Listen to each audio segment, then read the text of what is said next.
Why would you buy a Synology NAS like this one here? Well, you would buy it for a few reasons. One, really good software, easy to use. Two, you can set it up very easily, very noob friendly. Three, the drives that go in them don't all need to be the same size. You can set up a RAID using their form of RAID and mix and match drive size. Four, customer support. This is a Synology DS925 Plus. It's a relatively new one from them. 4 hard drive bays there, sick. With a USB, where is it? There it is, USB port. On the back, dual LAN for redundancy. Another connector right there, USB-A, another connector right there. You can hook an external storage and just use it as just direct attached storage off of this. And this essentially just works on your network. It'll be separate from your pool in here, but it will just basically be another hard drive that you can use. You can move files between that external storage and your NAS and kind of keep them independent, which is actually really cool. And 2 big fans. It's not that interesting. It's just 2 big fans, keeps it cool. It's also not very loud, by the way. That's kind of useful. The drives are quiet and the actual device is quiet. That's cool. And then if you open up this here, NVMe, and there's another one below it. Those NVMEs can be used as cache if you're going to be, doing heavy work on specific files on a routine basis. You can do that, use it as a cache, or you can actually just use them as more storage. The biggest market for the Synology type products are going to be the kind of intermediate level user. People like me who are going to be pretty good with tech, probably doing stuff like, graphic design, video editing, all that kind of stuff, maybe have huge amounts of files, stuff that's very important, got to keep it safe, put it on the product. I also think that a considerable number of people, and I'm going to call them noobs because I was a noob and I still would kind of be, but maybe not even very tech savvy, honestly, maybe not even very tech savvy, getting into a product like this, using it to back up their personal files, using it to manage and maybe stream videos, movies, photos, all that kind of stuff, and then have a backup that they can use that's very, very easy to set up, very, very easy to manage, and if I guess something goes wrong or they're confused, they have good support. That's the beginning level user or kind of the noob level user. I think that's a market where there's not enough people using NAS type products in that segment. And I think a lot of those people can really benefit from it because, a lot of these people, I know them, I was one of them, I just plug in an external hard drive, only do that, try to manage it. You have hard drives and stuff you're plugging in, messing around. The disadvantages of that are very evident, whereas the advantages of a network attached storage are very evident. But a lot of people find them very intimidating to get into a product like this. And I assure you, it's not, especially if you get into one like this here, the DS925 Plus, with that really easy to use software, really easy to use interface, and good support.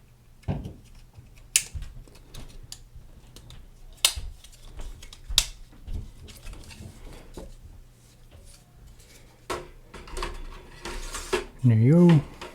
First one in. Set up your Synology DS925 Plus now. Yes, automatically download and install. Yep, so that's the software. So we're going to say yes. All data will be deleted. That's fine. They are brand new. So we're going to set it up on here. Welcome to DSM 7.2. DSM is their operating system, just so you know. And I've just set it up. It's going to be very straightforward. We'll just come back after I set this up. Okay, so here's some other cool stuff here. Diagnosing services. Like I said, Synology does have best-in-class support. So you can decide which ones you're going to do here, do it later. But yeah, that's one of the reasons you're buying into Synology. It's, you can just buy whatever random thing. You could build your own NAS technically. I mean, if you watch some of these channels, people do that. But if something goes wrong, you're the one who's got to deal with it, right? If it's just a random NAS you built with some hard drives and a DAS and some little mini PC, sure, works, but what if something goes wrong? Right? The average consumer is not going to be willing to do that, not going to be able to do that, not going to want to do that, and they're also going to want support. And then watch this. This is just my browser. And we can update some of these softwares, put on some of these softwares, and I am going to say yes to these. Register now. You can register for an extra 2 warranty. I'll do that later. Skip for now. Two-factor authentication, which is probably a really good idea, to be honest. So we're going to say yes to that. We'll do it after, but you can do that. The app was, so I do have Synology Drive on here. So you just come in here and you just do it. So that's fine. Synology Photos, Synology Drive, secure sign-in. And that's good for authentication, just so people don't go in and mess around with your stuff. So we'll do that after though, but that's good. So very good. Account, my password, login stuff. That's the security one. I'll do that later. Remind me later. I just don't want to do this right now. I want to think about it. Okay, and now what we're going to do is we're going to set up a storage pool. So this is where you're taking your NAS and configuring the hard drives that are inside. So we're going to go like that. I don't need to do the tour. You can if you want. I've already used Synology before. Again, I did this very, I was new to it, put it that way. So this is Synology's kind of proprietary. Is that the right term there? RAID type. So we can go like that. We can also just have it as a RAID 0. JBOD. You can have those basic disks, so there is no RAID essentially going on. They're just disks. So it'll be like the 4 terabyte and the 4 terabyte independently. There'll be no backing up as a result. So if data on drive 1 dies, you have no backup. So you're screwed. If it's just basic stuff, sure, you could do that. But if you do want redundancy, so for example, data on 1 dies, data on drive 2 is going to be a duplicate of it. You'd want to have something like this here. So that's very important. Drive fault tolerance. One is going to be the backup and one is going to be the extra. One of the primary advantages of Synology, I'm using a different NAS right now, and it's annoying because I lose 8 terabytes of data because I have a 24, is that right? Yeah, no, I have a 22, an 18, and an 18. And so the lowest common denominator being the 18 is what I get. So I lose tons of storage. With the Synology RAID here, this kind of proprietary, is that the right term? Proprietary RAID, you can mix and match drives. That's very, very, very, very useful. So right now I can put in a 4 terabyte and a 4 terabyte, which you saw. And let's say I pick up another one. So I grab a 6 terabyte. And then I grab something else, I don't know, another 4 terabyte or something like that. It's okay that one of them is a 6 terabyte. You are allowed to mix drives, so that's good. So I'm just going to call this primary pool. Being able to mix drives is not like a minor thing, it's actually sweet. Okay, very good. And the format type, so you can do X. I'm just going to use the one that they recommend. Very good. Encrypt, it's your call. You can do that, I don't need to. There we go. That's my summary. And we're going to go boom. So that's looking good.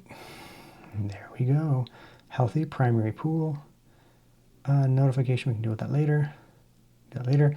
And here we go. So we're running through. RAM's being used a little bit. CPU, just kind of optimizing healthy drives. We'll look at this in a minute. Kind of see what's going on. Very good. Here's our data, storage manager. So we can come back here and see what we got. So we have storage pool 1. You can see it's 3.5 terabytes because the second drive is going to be in a redundancy. So you can see here, drive 1, drive 2. This is a really cool interface. I feel like this is new. I feel like it's new. It's cool. Anyways, so drive 1, drive 2, 2 unpopulated, very cool. I like it. And it tells you which pool it's in. So it's very visual, very easy to use. The visual feedback of it is awesome. And then it's going to tell me what's in here. There's a 2 terabyte unused, 2 terabyte unused. Okay, so in here, this is the operating system kind of front end. Basically, it looks like a desktop. As you can see, I have my desktop behind that. And this is the desktop. Yep. Lots of different softwares in here. I guess you can use the ones that you want. Come through here, mess around with the ones that you want to mess with. I pretty much use these, honestly, unfortunately, I use them fairly basically. Kind of as just as a data warehouse that I'm going to be accessing, messing around with. Those looks like there's all kinds of stuff in here you can mess with. They're very cool. Your control panel, where you can access different things. Go back into your settings, updates, external devices.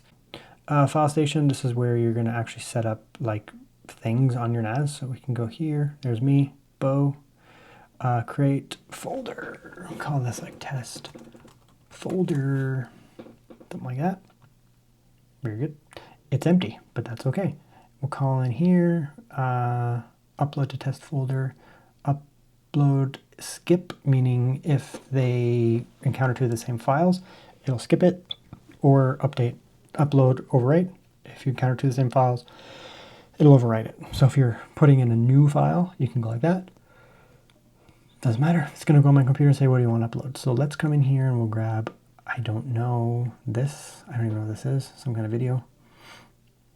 It was very small, apparently. Okay, it's fine.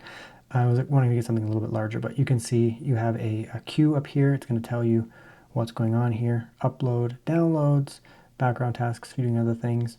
It was a very small file. Watch this. Okay, and you can see here it sets up tabs along the top. You can fill that up to have different things open. As we go, we'll add more stuff. What else we want to mess with? Photos. Got it. Let's get that one again. Uploading. It's just a random photo. There it is. Picture of me. Hold up. Hey, to my people who be thinking we soft. And you can see here, you're going to have different options, tags, videos. I don't have a video on there. So recently added, that kind of stuff there. No manually created albums. We could, if we wanted. Select photos to create an album. Select conditions to create an album.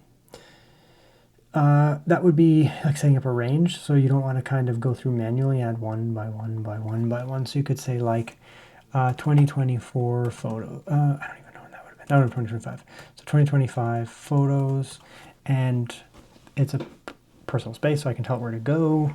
Photo library is fine. Fine. Okay. And all types of photos or videos. I'm going to go with photos. Date taken. I don't actually know when those were made. To be completely frank, I don't remember. So like that, up to today. It's going to now search through. You could do conditions. I don't think I named any of them. Probably some generic names, that's fine. Go like that. Boom, found them.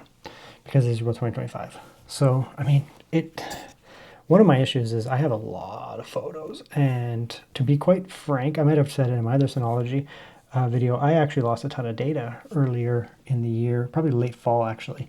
I had a hard drive corrupt, and as coincidentally it was, and ironic I guess it would be, is right as I was going to make a cold storage backup of everything, because I had two of them. I was like, I'm going to plug in these external drives and make a backup of everything and then put those in cold storage, and both of them, I don't know what hell happened, but they got corrupted. I lost all my data. I did manage to salvage it using a recovery tool. And if you actually come in here, it's not just that, like there's some old ones as well. And there's like this, these are the recovery files. There's like hundreds, if not thousands of photos in here, and they're unsorted. So I'm going to have to go through here and sort them, and they're all screwed up. The names in them are all screwed up, like the names are lost and things like that, and they're not in the right folders. So my plan, as crazy as it sounds, I'm going to upload all of these into the Synology NAS, in here, well not here, into just my photos, just in here in general. And then what I'm going to do is I'm going to make folders like this, 2025 folder. I'll do it again. I'll come in here and I'll go set conditions, and I'll do another one and I'll call it like 2024. I'm talking photos back to like 20 years ago, more than 20 years ago, 25 years ago. That's how old some of these digital files are. So I don't even know how long it would take me. It would take me weeks to go through there, and I would go crazy and probably mess it up and keep changing things. So, I could write a script or something, but I'm not a freaking coder, to be honest. This is easy. Go in here, go through, pick out the ones that I want, put them in my 2014, put them in my 2000, put them in my 2024, put them in my 2025, 2023, 2022, 2021, boom. And I also have videos in there too, just so you know, that same folder has videos in it. So this is going to be glorious because it's going to save my bacon. And then down the road, it'll be nice because maintaining it will be nice and easy. I can add them manually if need be. Just create them manually, just put them in, be like, I want you and you. And that's that. Of course, you can go into the folder and then you can add more in here. It looks like you can change the conditions. It's cool too. Like after the fact, to update it, add more. It's cool. Right, very cool. And then you can just upload them, that kind of stuff. It looks cool.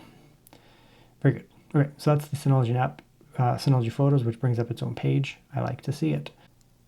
Now that we set up the quick connect on my computer, I'm going to come in here. I'm going to use the quick connect to log in. So I just put in that same tech guide. Well, I think that's what it was.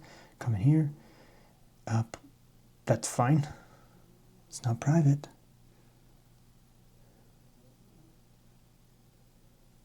Okay, username. I'm just going to come off for a sec. Bam. Drive. So we're logged in now. This should be my Synology. And look at that. Those are the folders that I made. Test folder. Did I put anything in there? Yeah, I put that weird tiny beast clickbait. And then I put in that video, which should open up the video player. You can see that. Yeah, that's cool. Photos. I thought I put some stuff in there. Can't remember now. Yep, I put in that one. And I put in the picture of me with my hand up. Hold up. Yep. So it's working. Look at that. Isn't that just cool? If I had videos, I could put them in, more videos than that, put a bunch in there. Audio, I don't have any music in here. I'm assuming a lot of people would potentially use this as like a music server document. I will eventually have tons of these in here. That'll be a later thing though. You can delete stuff here, backups, all basic management type stuff. And then you can also add more, create new folders, do all this management type stuff. So you can do it from your PC, which is in some ways easier. PC or Mac, doesn't matter. In some ways easier because you have a full freaking desktop in here. But in many ways, honestly, I just prefer the apps. They're just so clean to use, honestly. I'm going to do my quick connect again. I can use the IP address, but I don't know it off the top of my head. Okay, I'm logged in. It took 5 seconds. And there we go. This is slightly different than the other one. The other one's more of a management app. This is just the Files app. It's used for files. And here's the other one, Synology Mobile. And I'm logged in. And this is for photos, essentially. Come in here, recently added places tags. And you can remember that was that there. As you can see here, Synology Photos. Synology Photos. So you can use it on your phone. You can use it on a browser. Isn't that cool? Yes, it is. So I can also upload directly from here. Upload. So I have part of this video, the intro kind of part, a couple plant photos, boom. View status. That's a very large video. All right, so you can just set up a big queue and just upload a ton directly from your phone. If you have lots of videos, lots of photos, you go to an event, just queue them up and just upload them right here, manage them from your phone, or you can manage them from the desktop app itself. Upload complete. Upload complete. Let's turn off this light here. Look at that. Upload complete. So let's get the drives in. It's extremely easy, obviously. Just gonna take these here. Yep, so you can scrub through. This is the video that I just recorded for this video, and I'm able to stream directly from the NAS, and it's quick, right? Very quick. What's under here? So for watching purposes, you put on movies, personal videos, of course, or movies, whatever. You can put them up here. Super quick. Photos, obviously, you can rip through these real quick. Very nice. Yeah, and there they are. Or here. Okay, so let's get the drives in. It's like Inception. They're playing at the same time. Okay, so much Synology. I'm recording a Synology video while showing it at the same time. So much. It's like layers to the game. Anyways, so that's that there. I mean, if you fail to see the coolness and usefulness and effectiveness and streamlinedness of this, then maybe I'm falling on deaf ears here. But to me, it's super freaking cool. It's super freaking straightforward. And it's super freaking useful. So, I mean, it's pretty straightforward stuff. Advantages of the Synology DS925 Plus. It's quick. That's one thing. So, I mean, you get a brand new model, good specs, nice and quick. 4 hard drives, dual NVMe. NVMe's can be for cache or storage. You can hook up externals as well. Move data between the NAS itself, the storage pool, and the external to have kind of a duplicate backup. That's really nice. Very good. Why are you buying into Synology? You're buying in for the warranty and the customer support. Having a product like this that if something happens to go wrong, which anything can go, something can go wrong eventually, it's possible, you have that peace of mind. It's very good. And if you just need some help with something, Synology support. I've used them. They're good. That's fantastic. The other reasons you would buy in, there's a couple other really useful ones. Mixing drives, very useful. You can buy in, potentially at 2 drives, for example, 4 drives here, so that's just 8. And then down the road, you can add in a 6 terabyte or an 8 terabyte, because Synology has their own RAID format that allows you to mix drives. My personal NAS that I have right now, I have a 16, a 16, a 20, and a 20. I think that's right. Regardless, they're 4 terabytes different. So rather than having a 16, a 16, a 20, and a 20, I have a 16, a 16, a 16, and a 16. That's the way that they work because they don't mix and match drive sizes. Just goes to the lowest common denominator. Not an issue here. Fantastic. What else is cool here? The fact that it is very, very easy to use, very, very easy to set up, very noob friendly. The actual product itself is easy to set up. Put the drives in, press the power button, boom. Go through the app or go through the website, click a bunch of things, and you're good. You're set up. Super easy to set up. Not only that, but you get really, really, really easy to use apps. So let's come here, go into the apps folder. You get all these Synology apps here. Fantastic to use and manage your Synology product on your phone or your tablet, I guess, either case. You can upload directly to the Synology from your phone. Something like me who records primary YouTube on here, upload directly to the phone, manage directly from the phone. Awesome. The other thing you can do is have them on a desktop app. So you can use the desktop app on my laptop here. It's an applet, I guess I'd call it, just running in the browser. So it's lightweight, you don't have to install a bunch of crap. Run it in the browser on my laptop, run it on the browser on my Mac, a Mac Mini, rotate between them. So if you have multiple devices like me, and especially if it's not potentially all the same, like my Mac doesn't communicate with my Windows device, my Windows device does not communicate with my phone, at least not very well, move data around that way. So that's the product here. It does exactly what it's supposed to do. It's great at a hardware level. More specifically, the software here that you get on the product itself, the software interface that you use on your computer, for example, and or your phone is very easy to use, streamlined and simple, but also powerful at the same time. It's not patronizingly, simplistic where you can't do anything, but it's easy for the basic user and also easy for the more advanced user as well. So that's the product there. I think it's great. Maybe you should check it out.